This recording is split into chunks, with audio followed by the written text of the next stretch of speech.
Hello everyone, मैं हूं अमित त्रिपाठी और आपका स्वागत है आपके अपने YouTube channel voice of Rohtas में।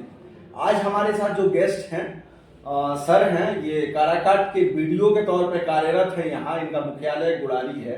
सर, आपका हमारे चैनल में जुड़ने के लिए बहुत बहुत धन्यवाद सर। बहुत बहुत धन्यवाद और धन्यवाद आपके सारे व्यूअर्स को मेरे तरफ से बहुत बहुत धन्यवाद। सर, सवालों के सिलसिला से ही प्रोग्राम चालू करते हैं। हम सर जानना चाहते हैं कि आप यहाँ तक आए, उसके साथ साथ थोड़ा सा परिचय के साथ हमारे व्यूअर्स को और जो जितने यूथ हों उनके लिए सर। मेरा नाम सिद्धार्थ कुमार है और मैं 53वीं से 55वीं बैच का बिहार ग्रामीण विकास सेवा का पदाधिकारी हूँ और वर्तमान में काराकाट प्रखंड विकास पदाधिकारी को मैं कार्यरत हूँ। और जहाँ तक मेरा परिचय है, मैं मूलतः पटना का निवासी हूँ और मेरा स्कूलिंग पटना से हुआ। पटना से होने के उपरांत मेरा जो ग्रेजुएशन हुआ है BHU से हुआ है। BHU के उपरांत उसी समय मेरा एक डिटर्मिनेशन हो गया था कि हम कमीशन की तैयारी करेंगे। लेकिन एक परिस्थितियाँ कहिएगा कि जिस वक्त मेरा ग्रेजुएशन हुआ था उस समय भारत की जो सर्कमस्टांसेस था कुछ दूसरे ढंग का था। बिहार में गवर्नमेंट जॉब और गवर्नमेंट वैकेंसियाँ बहुत कम मिला करती थी। जैसे यूपीएससी की तैयारी करते थे। यूपीएससी की वैकेंसी 2005-06 तक में ये स्थिति थी कि 194, 174, 204, 297 इस तरह की वैकेंसी थी। नतीजा बड़ा टफ सा हो गया था हम लोग का। उस बीच निरंतर फिर भी बगैर हार माने हम लोग यूपीएससी की तैयारी और साथ ही साथ बीपीएससी। हम लोग बीपीएससी में 44वीं, 45वीं, 47वीं ये हम लोग देते रहे, निरंतर देते रहे और कहीं ना कहीं पे किसी न किसी स्टेज पे जाकर फाइनल सिलेक्शन का हम लोग ये नहीं बन पाए। मीनवाइल जब चूँकि सामाजिक प्रेशर बनता है, हमारे ऊपर भी एक सामाजिक और पारिवारिक प्रेशर हमारे ऊपर था, तो बात हुई कि भाई अगर कमीशन वो चीज़ें हैं जिस पे बहुत ही डेडिकेशन की आवश्यकता है और इस एक लंबा पीरियड तक और कंसिस्टेंसी के साथ चलना होता है। नतीजा आम दोस्तों और सभी लोगों से राय मशविरा होने को प्राप्त ये मिला कि क्यों नहीं वर्तमान समय में बैंकिंग की भी तैयारी की जाए। और तुरंत ही हम लोग एक मूव किए, कुछ हमारे मित्र एक मंडली था, हम लोग उस लोग मूव किए और बैंक की तैयारी किया। और संयोग बस 2005 के बाद वैकेंसियाँ बैंक में सेंट्रल में बढ़ने लगी। बैंक में उसी समय मेरे द्वारा की गई तैयारी का नतीजा रहा कि मेरा बैंक में प्रथम जॉब मेरा बैंक में हो गया एज ए PO के रूप में। और मेरी ज्वाइनिंग भागलपुर ब्रांच में हुआ। भागलपुर ब्रांच में रहते हुए और एक स्ट्रीम जो सडन कमीशन वाला विद्यार्थी जो स्टेट PCS हो या सडन UPSC का हो, सडन बैंक की ओर मूव करना, फिर बैंक से इधर मूव करना बड़ा परेशानी होता है, गैप सा हो जाता है। तो मेरे लिए थोड़ा सा एक चैलेंज था वहाँ पे रहा है कि पुनः कैसे कमीशन की ओर है, क्योंकि जो मन में इच्छा था कि इस पद पे बैठे, जहाँ पे हम बैठे या इससे ऊपर के पदों पे जाएं जहाँ पे लोगों की सेवा कर सकें। मुद्दा ये नहीं था कि राशि कमाना।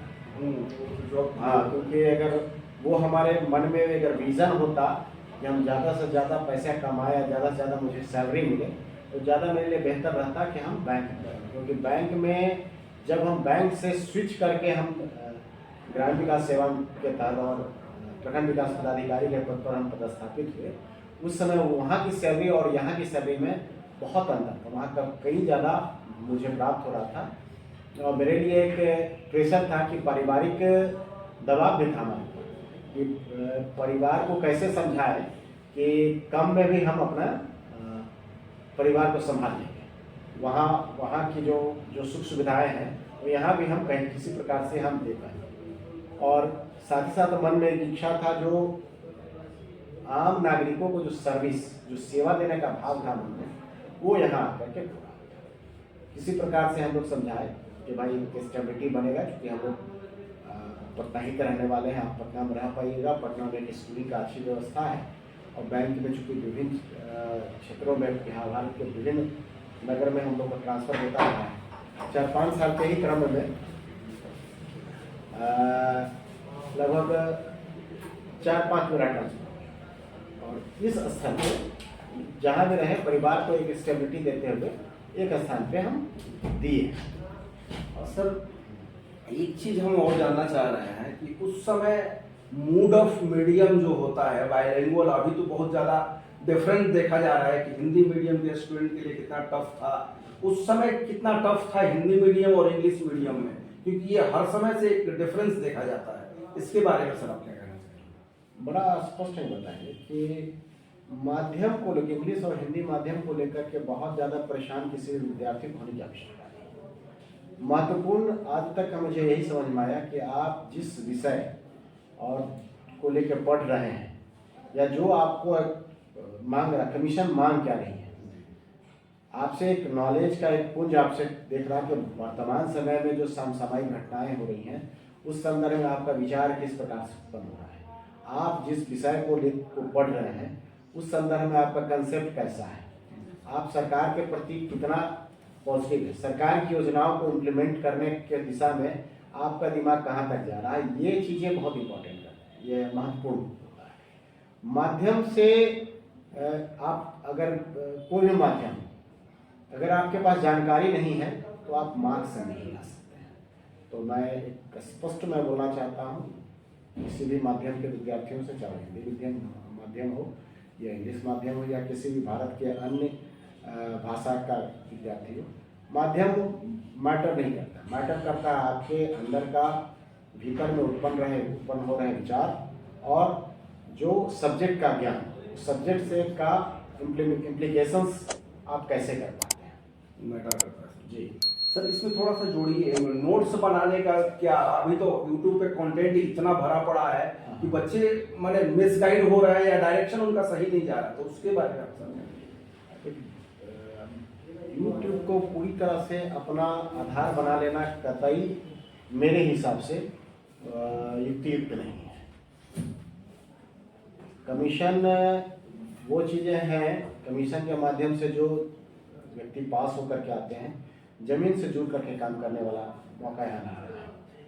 तो ऐसी स्थिति में आवश्यक है कि जो मूल चीज़ है यूट्यूब में अगर जानकारी दी जाएगी तो एक जानकारी ऊपर का आके मिल सकता है, लेकिन आधार किसी भी विषय का जो आधार आप अपने से जो स्वयं प्राप्त करेंगे वो काफ़ी महत्वपूर्ण है। उसके बाद सरप्लस आप यूट्यूब से ले सकते हैं, किसी अलग जगह से लेकर कोचिंग इंस्टीट्यूशन से ले सकते हैं, महत्वपूर्ण है। वो हम इसका इनकार नहीं कर रहे हैं कि यूट्यूब में जानकारियाँ गलत है, लेकिन उसका वो यूज़ करने से पहले आवश्यक है कि आप अपना आधार वो कहाँ बोला जा रहा है, किस संदर्भ में बोला जा रहा है, उसको कोरिलेट कर लें। सर एक चीज और, जैसे ट्रेनिंग 53वीं आपने पास आउट किया, उसके बाद सिलेक्शन, ट्रेनिंग के साथ साथ थोड़ा उसके बाद का वर्किंग कल्चर का थोड़ा जर्नी। हाँ, ऐसा कि जैसा हम आपको बताएं कि इस सेवा से पहले हम बैंक में थे और बैंक पीओ थे, तो वहाँ का एक कल्चर और बिहार सरकार में एडमिनिस्ट्रेशन का कल्चर थोड़ा बहुत ही डिफरेंट था। और ट्रेनिंग में तो सैद्धांतिक ज्ञान दिया जाता है, सैद्धांतिक ज्ञान मेन व्यवहारिक पक्ष होता है जब व्यक्ति आता है, इस चेयर पे बैठते हैं और विभिन्न प्रकार के जनप्रतिनिधियों से उनको सामना होता है। आवश्यक नहीं कि जो जनप्रतिनिधि हो वो सब आपकी बात से सहमत हो, कई जनप्रतिनिधि ऐसे होते हैं जो कि बहुत जानकार होते हैं और वो हर योजनाओं को, सरकार के हर नीतियों को समझते हैं। मैं इस मामले में एक सौभाग्यशाली भी मानूंगा कि मुझे मेरी जो प्रथम पोस्टिंग बिहार में हुई थी एज ए वीडियो के रूप में, वो मुजफ्फरपुर के मरवन प्रखंड में हुआ और वहाँ पे जो मुझे जनप्रतिनिधि, जो प्रखंड के जो सबसे बड़े जनप्रतिनिधि थे, जो उस वहाँ के विधायक थे, माननीय हमारे विधायक जो थे वहाँ पे, वो पहले मंत्री भी हुआ, नाम मैं नहीं लेना चाहूँगा, उनकी जानकारी बहुत ज़बरदस्त थी। हर पॉइंट पे उनके द्वारा किसी प्रकार का प्रश्न करना और मेरा झिझक, ऐसी स्थिति में हम अपने आप को इमीडिएट अडॉप्ट किए, इस परिस्थितियों से अपने आप को सामंजस्य स्थापित किए, योजनाओं को समझ लिए। एक परेशानी होती है क्योंकि जब आप योजनाओं को, उसका क्रियान्वयन को आप अगर समझ लेते हैं तो फिर आपका फिर परेशानी नहीं होती, चाहे प्रखंड का किसी भी प्रकार का प्रखंड, फिर परेशानी नहीं होती। आप इम्प्लीमेंटेशन को बढ़िया से समझें। और एक जो महत्वपूर्ण है, जो हमारे माननीय मुख्यमंत्री का ये है कि हम लोग का जो दायित्व है आम नागरिकों के प्रति बड़ा ही सॉफ्ट होना चाहिए। कोई भी आपके दरवाजे, इस कार्यालय के दरवाजे तक आता है तो कहीं ना कहीं वो नीडी है, कुछ उसको आवश्यकता है, कहीं ना कहीं वो परेशानी में तभी आता है। अगर आप सॉफ्टली उसको हैंडल करते हैं, उनकी समस्याओं को समझते हैं, तो हमको लगता है बिहार का कोई भी प्रखंड कहीं किसी भी स्थान पर वो कष्टकारी नहीं हो सकता है और वहाँ पे आराम से सफलतापूर्वक चलाया जा सकता है। उसी प्रकार से लैंग्वेज भी एक मैटर नहीं करता। हम भी आज 10 साल के पीरियड में मेरी ट्रेनिंग वैशाली में हुआ और वहाँ आप जानते हैं कि बज्जिका बोली जाती है, मुजफ्फरपुर में बज्जिका बोली जाती है। वहीं आप दरभंगा चले जाते हैं तो दरभंगा में वहाँ पर सीधे मैथिली बोली जाती है। और फिर आप जैसे ही आप गया में भी मेरा पोस्टिंग है, गया में मागधी बोली जाती है। और अभी मेरा पोस्टिंग है रोहतास में, जहाँ पे भोजपुरी बोली जाती है। मैं 4 भाषाओं का, और मुझे कोई परेशानी नहीं हुई है। और सभी जगह के जनप्रतिनिधियों और जितने भी पत्रकार बंधु हैं, आम नागरिकों से मुझे स्नेह मिला है। तो मेरा एक स्पष्ट मानना है कि हम सेवा के भाव से ही आए हैं, तो काम करना एक दायित्व हम मानते हैं कि मेरा वो काम है और कर्तव्य है मेरा कि जो हमारे पास आ रहे हैं उनके लिए उनको प्रयास मेरा रहता है कि खाली हाथ जाए।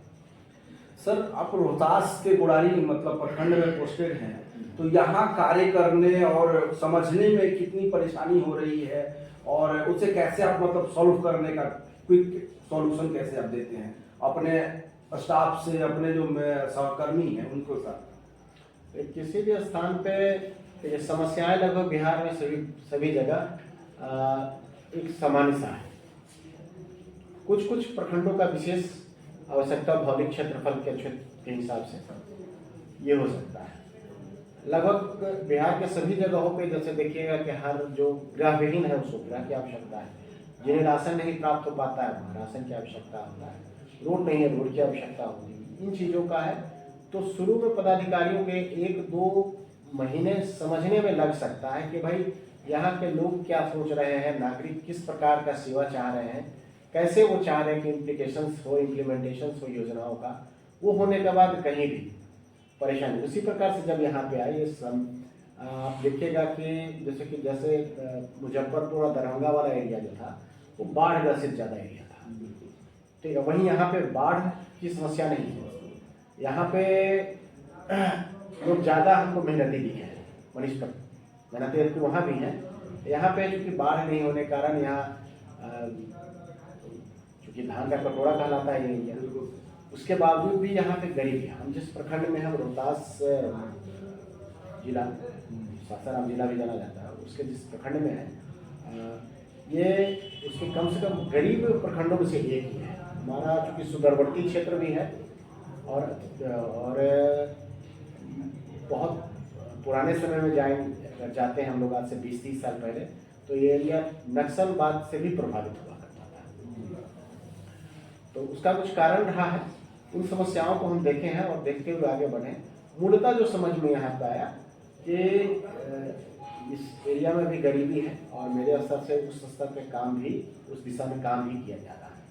जैसे कुछ जगहों पे हम आवास योजनाओं का सर्वे करवा लिए हैं और कुछ जगहों पर पंचायतों में और हम करवाएंगे। उसी प्रकार से राशन का भी हम मेरे पास आ रहा है, तो हम देख रहे हैं कि जेन्युइन लोगों को ही राशन मिल जाए, वो प्रयास हो रहा है। तो थोड़ा सा देर हो लेकिन गलत नहीं। सर, एक चीज़ और ऐड कर रहा हूँ, जैसे जो नया युवा वर्ग है वो काफ़ी मतलब रोहतास की लिटरेसी बहुत ज़्यादा है, लेकिन उस हिसाब से बीपीएससी और यूपीएससी में सिलेक्शन नहीं हो रहा है, तो उनको एक पढ़ाई के माध्यम से आप क्या मैसेज देना चाहेंगे? मेन है कि थोड़ा सा भटकाव ज़्यादा सा हो जाता है। आप अगर देखिएगा कि ऐसे युवा जिनके बारे में आप बोल रहे हैं, उत्साह तो है लेकिन उत्साह को धरातल पे वो ला नहीं पा रहे हैं। मन में जो विचार आता है, आवश्यकता है कि मन के साथ साथ उसको शरीर और कर्म से भी उसको धरातल पे है। विषय का चयन पहले अगर कमीशन कर रहे हैं तो पहला काम कीजिए कि विषय का चयन अच्छा करें। और विषय का चयन में ये नहीं देखना है कि भाई क्या ट्रेंड है और क्या, ये जो भ्रम उत्पन्न कर दिया जाता है कि इस विषय का ट्रेंड है और उस विषय का ट्रेंड है, ये गलत बात है। मेरा जो मानना है कि आप उस विषय को चुने जिस पे आपका ज़्यादा पकड़ है। मैं मानता हूँ, मैं मेरे द्वारा भी हिंदी साहित्य ले लिया गया था, वो सिर्फ ट्रेंड को लेकर के ले लिया गया। बाद में मुझे तुरंत ज्ञान हुआ कि नहीं, हिंदी साहित्य से हम कर नहीं सकते, मेरा उतनी अभिरुचि नहीं है जितना कि हम सोशल साइंस के विषयों पर, जैसे सोशियोलॉजी से है, एंथ्रोपोलॉजी है, ज्योग्राफी है, हिस्ट्री पे मेरा जितना बेहतर पकड़ है, जितना अच्छा हम कर सकते हैं उतना हिंदी साहित्य में हम नहीं कर सकते। इमीडिएट हम छोड़ दिए, नतीजा मेरा रिजल्ट भी आया। तो उन चीज़ों पे ध्यान दे, युवा ध्यान दें।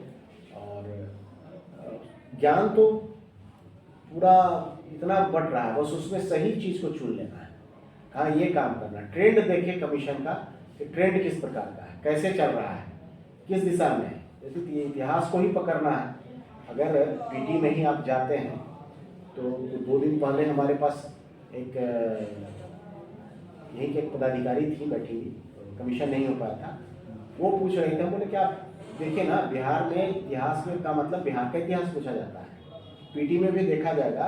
तो अगर ट्रेंड देखिएगा तो मैक्सिमम क्वेश्चन मौर्य से होता है, मौर्य का साम्राज्य बिहार में था, ठीक है।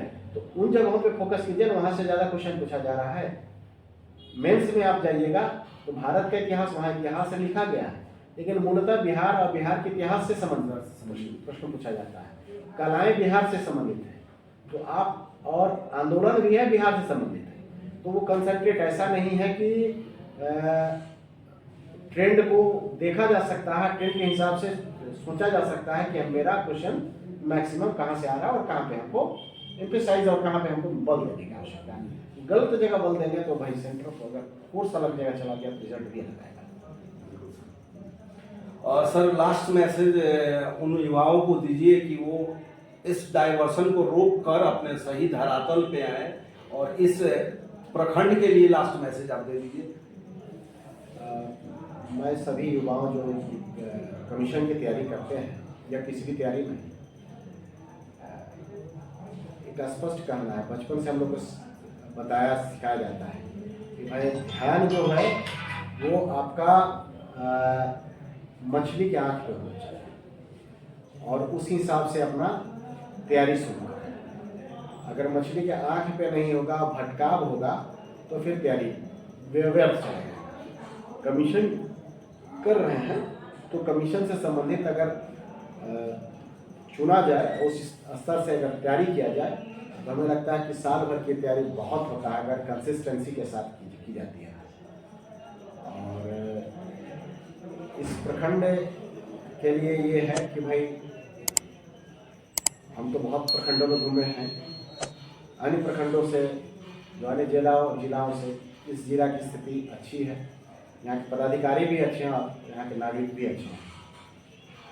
सही दिशा में एप्लीकेशन दिया जाए, ठीक है, समाधान होगा। आज की जो सरकार है बिहार में, बड़ा ही जागरूक सरकार है और समस्याओं के समाधान पे विशेष ध्यान देती है। हर पदाधिकारी उसके लिए तत्पर भी है। बस आवश्यकता ये है कि सही एप्लीकेशन सही पदाधिकारी के टेबल तक पहुँच जाए, समाधान निश्चित रूप से होगा और समय सीमा के अंदर।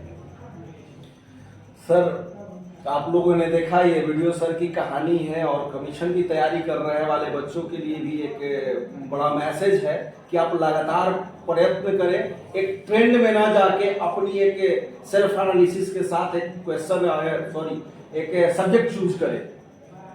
सर हमारे चैनल में जुड़ने के लिए बहुत बहुत धन्यवाद सर। धन्यवाद आपको भी और आपके सभी फॉलोअर्स को भी मेरी तरफ से बहुत बहुत धन्यवाद। अपना और अपनों का खूब ख्याल रखिए, लाइक कमेंट सब्सक्राइब करते रहिए। धन्यवाद।